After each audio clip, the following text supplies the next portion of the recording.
श्री गणेशाय नमः. श्री गुरुदेव दत्त. श्री ज्ञानेश्वर माऊली महाराज की जय. रामकृष्ण हरी. ज्या ज्ञानाच्या अमृतवाणीने मनातील अज्ञानाचा अंधार दूर होतो, आत्मज्ञानाची वाट उजळते आणि जीवनाला खरा अर्थ मिळतो, अशाच पवित्र ज्ञानेश्वरीतील अमृतवाणीचे आज आपण श्रवण करणार आहोत. आज आपण श्री ज्ञानेश्वरींच्या अध्याय 13 मधील ओवी क्रमांक 126 ते 200 यांचे भक्तिभावाने श्रवण करणार आहोत. चला तर मग माऊलींच्या चरणी मन अर्पण करून आणि सद्गुरूंचे स्मरण करून या पवित्र ज्ञानामृताला आपण सुरुवात करूया. श्री ज्ञानेश्वर माऊली महाराज की जय. रामकृष्ण हरी. आणि चेलिया सांगडे इंद्रिया मिशन जोडे, तीत जोडे साजोडाव पडे तोची द्वेषू.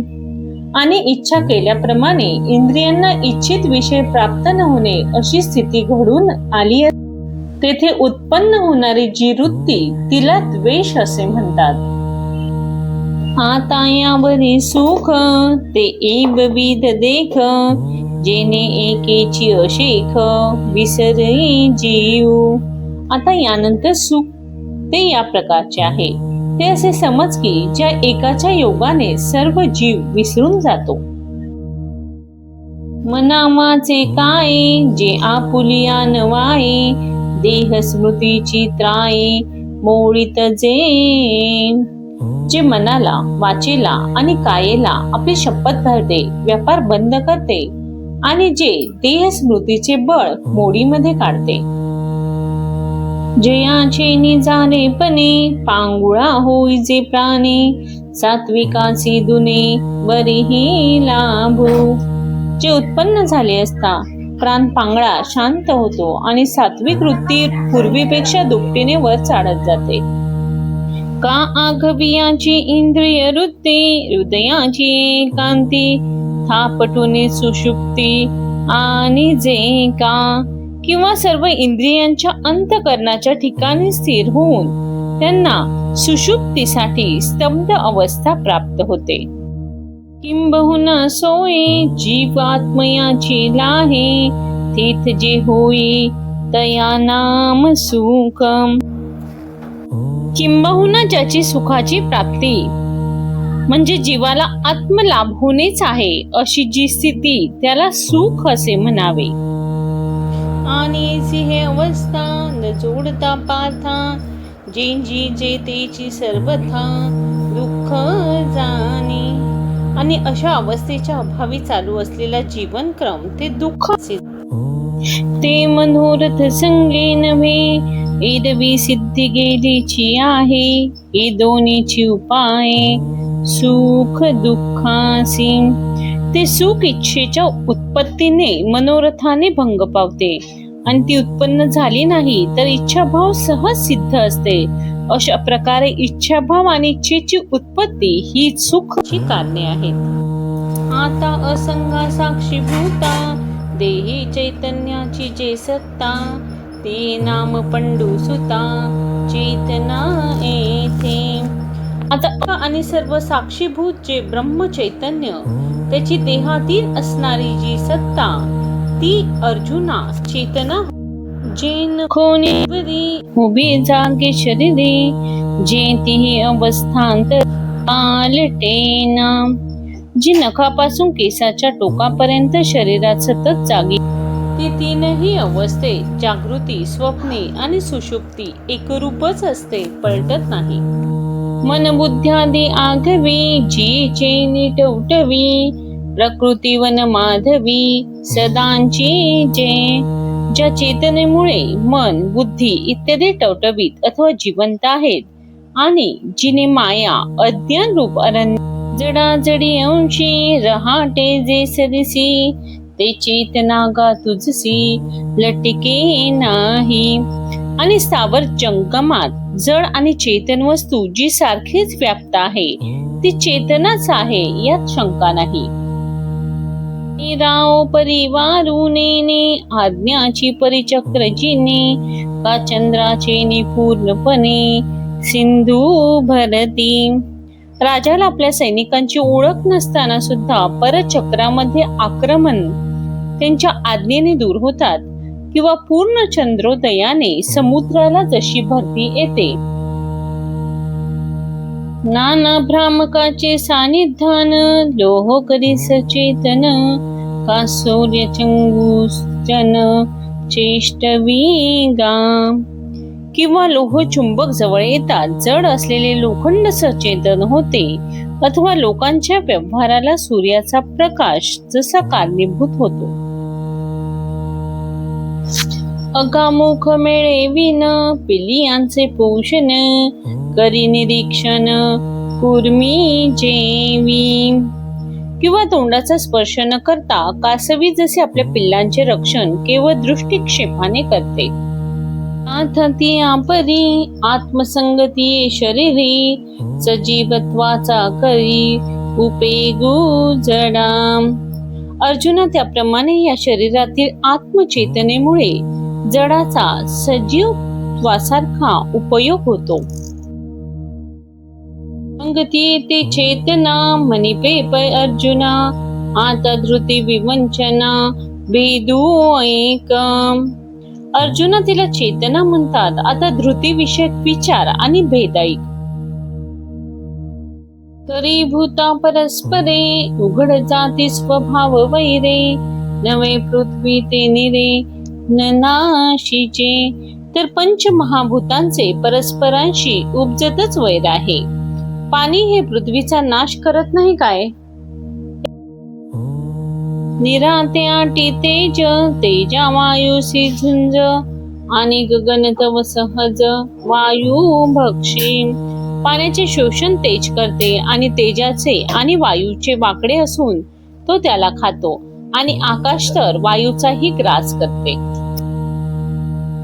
ते विंची कोणीही वेळे आपण काही सहाय्य न कळे आतरी कोणी वेगळे आकाश हे.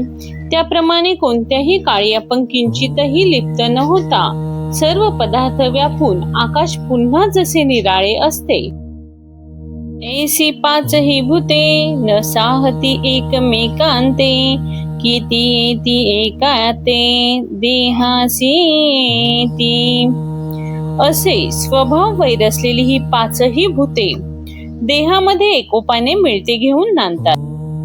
ते विंची कोणीही वेळे आपण काही सयासीन मिळे आंतरी गुणी वेगळे आकाश हे.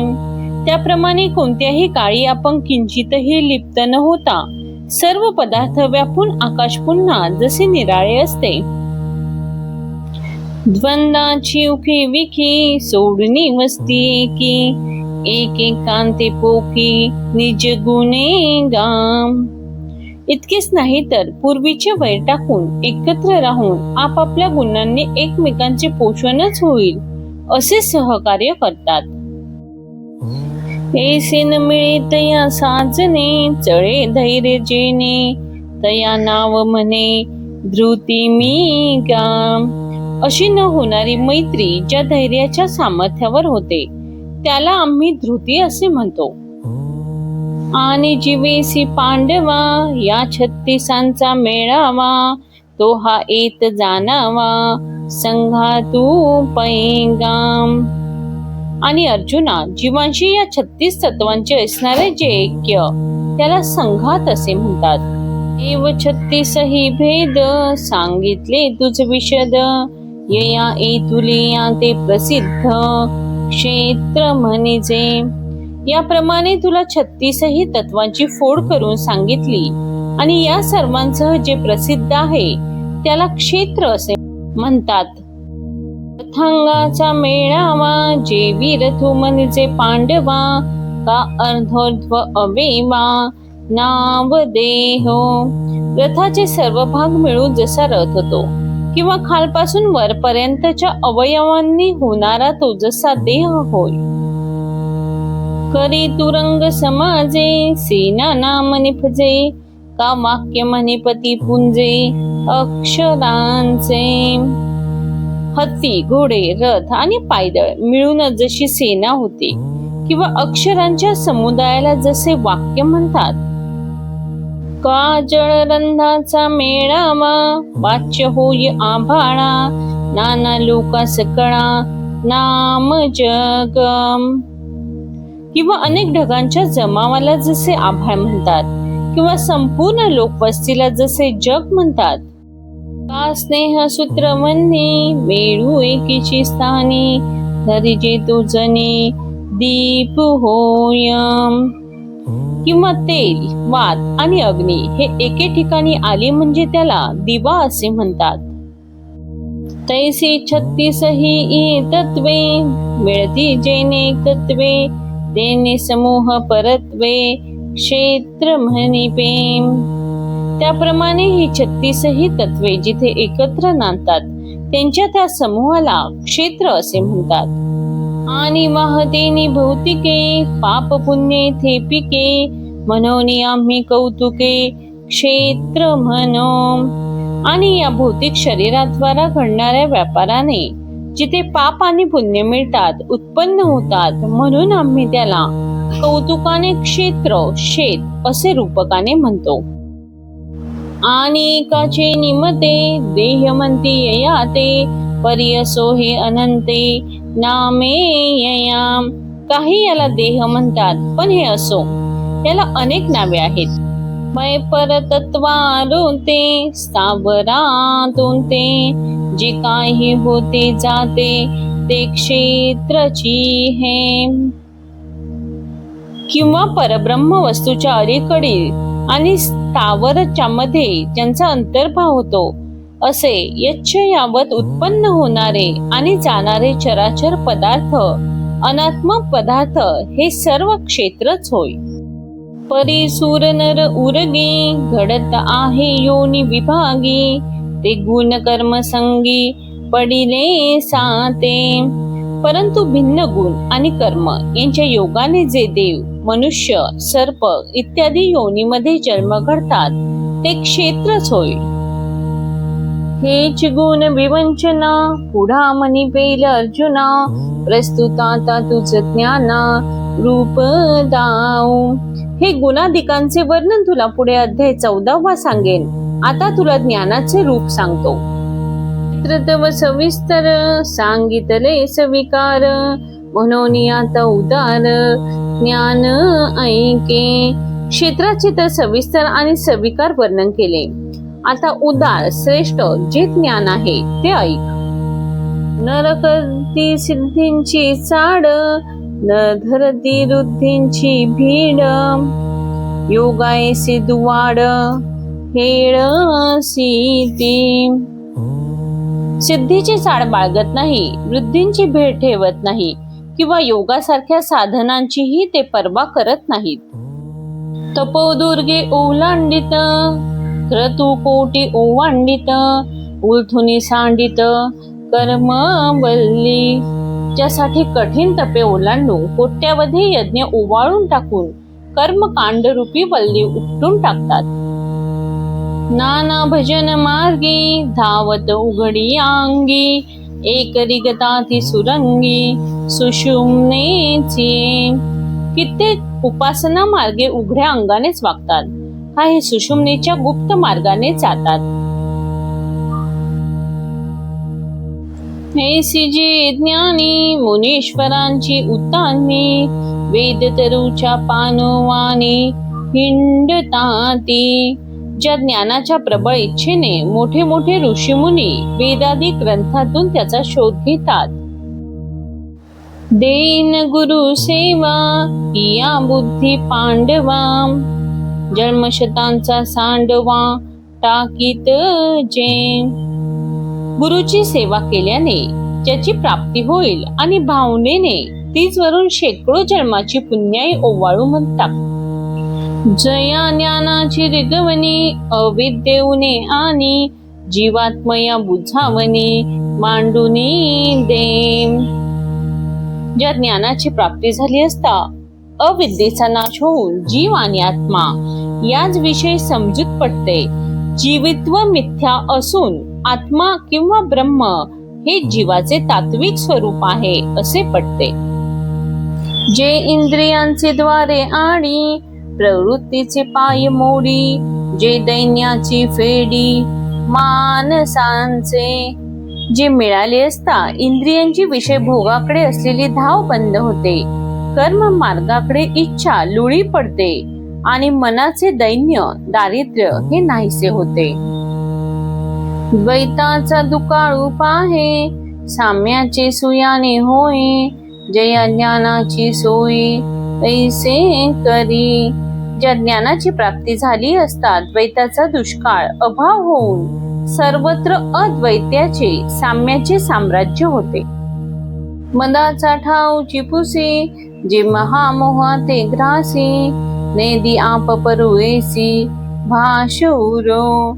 जे गर्वाचा ठाव ठिकाणा राहून देत नाही, महामोहरूपी अज्ञानाचा जे संपूर्ण ग्रास करते आणि तू आणि मी अशी द्वैताची भाषा सुवंद तात्विक दृष्ट्या पाडते.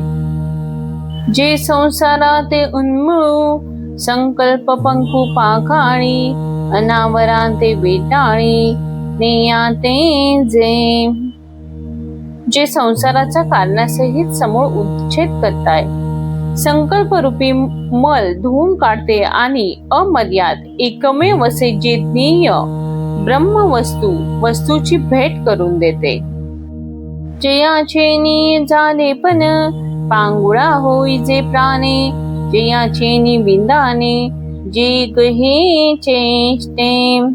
ज्याच्या प्राप्तीने प्राणाच्या म्हणजे त्याच्या बळावर होणाऱ्या इंद्रियांच्या चेष्टा या मंद होतात आणि ज्याच्या सामर्थ्यावर सर्व जगाचे व्यापार चालू राहतात. ऐसे जे ज्ञान पवित्रेक निधान, जेथ विटाळले मन चोख कीजे. पवित्रातील पवित्र ठेवा असे जे ज्ञान, तेथे अशुद्ध मन देखील शुद्ध होते. आत्मया जीव बुद्धी, जी लागली होती क्षय व्याधी, ते जयाची या सानिधी निरुजा कीजे. शुद्ध आत्मस्वरूपाला जीव बुद्धीचा जो क्षयरोग जडला होता, तो जे मिळाल्यावरती नाहीसा होतो. ते अनिरूप की निरूपिजे, एकता बुद्धीचा निजे, वाचुनी डोळा देखिजे ऐसे नाही. ते वर्णन करण्यासारखे नसलेले त्याचे आम्ही वर्णन करतो, कारण ते ऐकल्याने बुद्धीमध्ये त्याचा प्रकाश पडतो. एरवी डोळ्यांना सहज दिसेल अशी वस्तू नाही. मग तेची शरीरी, जे आपुला प्रभाव करी, ते इंद्रियांची या व्यापारी डोळाही दिसे. पण तेच ज्ञान शरीरात अवतरते आणि आपला प्रभाव दाखवते, तेव्हा इंद्रियांच्या व्यापारावरून ओळखता सुद्धा येते. पै वसंतांचे रिंगवणे, झाडांचे निसांजपणे, जाणीचे ते विकरणे सांगती ज्ञान. किंवा वसंत ऋतूचे आगमन जसे पानाच्या टवटवीवरून समजते, त्याप्रमाणे इंद्रियांच्या व्यापारावरून ज्ञानाची खूण पडते. वृक्षांची पाताळी, जड सापळे मुळी, ते शाखांची बहाळी बाहेर दिसे. अरे, जमिनीत असलेल्या झाडांच्या मुळांना पाण्याचा पुरवठा होत आहे हे त्या झाडांच्या फांद्यांच्या टवटवीवरून कळते.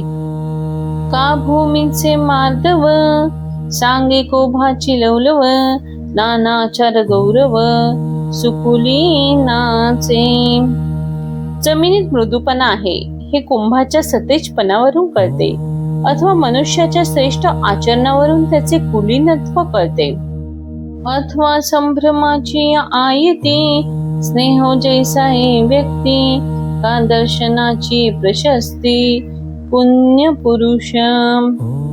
अथवा आदरातिथ्यावरून प्रेम उत्पन्न होते, किंवा दर्शनाबरोबर पूज्य बुद्धी उत्पन्न झाली असता जसा पुण्य पुरुष ओळखू येतो. ना तरी केळी कापूर चाहला, जैसी परिमळे जाणो आला, का भिंगारी दिपू ठेविला बाहेरी फाके. किंवा केळीत उत्पन्न होणारा कापूर जसा वासावरून ओळखावा किंवा बाहेरील प्रकाशावरून कंदिलात दिवा समजतो. तैसे हृदयची ज्ञाने, जी देही उमटते चिन्हे, ती सांगो आता उधाने, चांगे ऐक. त्याप्रमाणे अंतःकरणातील ज्ञानाची जी बाहेर दिसणारी उमटणारी चिन्हे आता तुला सांगतो ती नीट ऐक. अमानित्व, मंदभित्व, महिंसा, क्षांती, राज वम, आचार्योपासनम, शौच, स्थैर्यमात्म, विनिग्रह. मनाची इच्छा नसणे, दांभिकपणाचा अभाव, अहिंसा, शांती, सरळपणा, गुरुसेवा, शुद्धता, शारीरिक आणि मानसिक स्थैर्य, मनाची स्थिरता आणि आत्मसंयम. तरी कौनेही विषयींचे साम्य होणे न रुचे, संभावितपणांचे ओझे जया. कोणतेही विषय आपल्याला मिळावेत अशी ज्याला आवड नसते आणि लोकांनी त्याच्या सभ्यपणाचे वर्णन केले तर त्याला त्याचे ओझे वाटते. आथिलेची गुण वनिता, मान्यपणे मानिता, योग्यतेचे येता रूप अंगा. अंगी असलेल्या गुणांची कोणी स्तुती केली, कोणी सन्मान केला किंवा त्याची योग्यता कोणी वर्णन करू लागल्यास कै गजबजू लागे कैसा, व्याधे रुंदला मृगू जैसा, कबाही तरता वळसा, दाटला जेवी.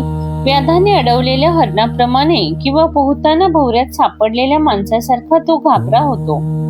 अर्थातेने पांडे, सन्माने जो साकडे, गरिमे ते अंगाकडे येऊची नेदी.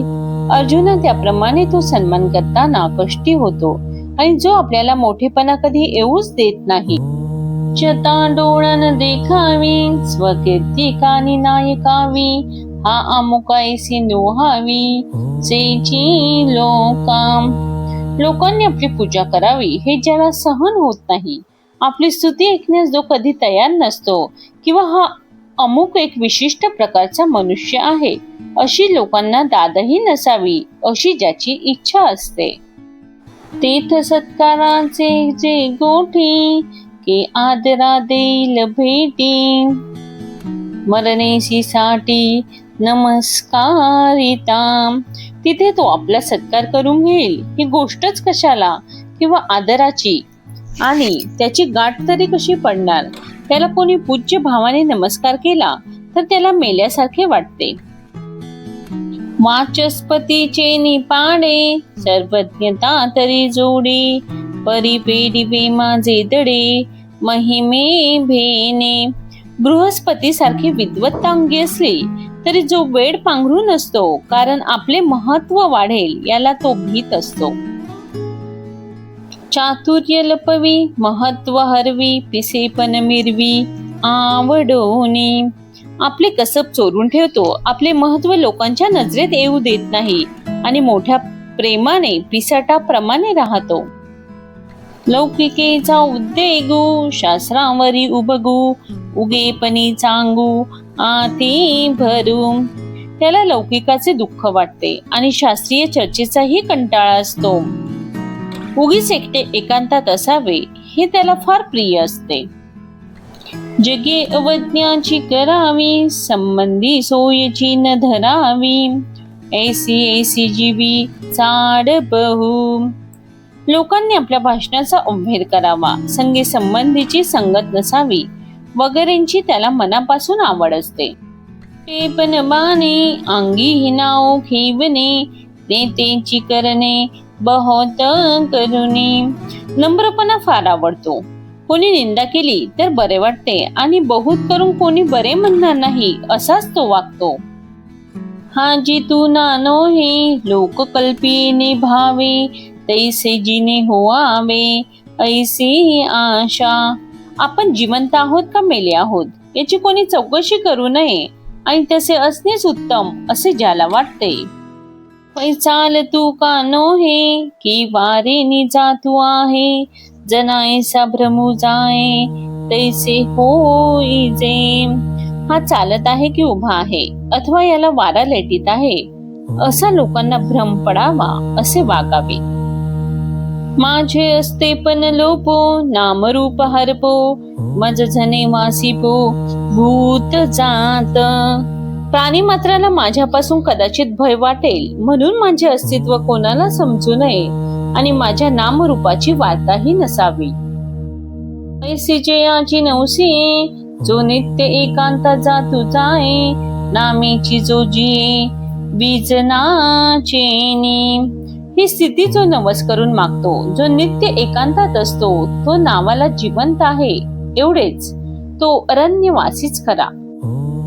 वायू आणि तया पडे गगनेसी बोलू आवडे, जीवे प्राणे झाडे पडयंती चयाम. तसेच वारा व आकाश यांच्याशी बोलणे ज्याला आवडते, तसेच त्याला झाड देखील जीव की प्राण याप्रमाणे आवडतात. या अध्यायामध्ये माऊलींनी क्षेत्र आणि क्षेत्रज्ञ या गहन विषयांची सुरुवात केलेली आहे. माऊली आणखी पुढे गूढ आणि अमूल्य ज्ञान आपल्याला उलगडून सांगणार आहेत. म्हणूनच हा प्रवास तुम्ही इथे थांबवू नका. पुढील ओवींमध्ये दडलेले आत्मज्ञान तुम्ही नक्कीच ऐका. तोपर्यंत श्री ज्ञानेश्वर माऊलींच्या चरणी कोटी कोटी प्रणाम. जय जय रामकृष्ण हरी. श्री ज्ञानेश्वर माऊली महाराज की जय. पांडुरंग हरी विठ्ठल हरी.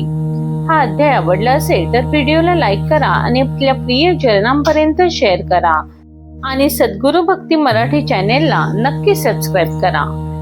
रामकृष्ण हरी.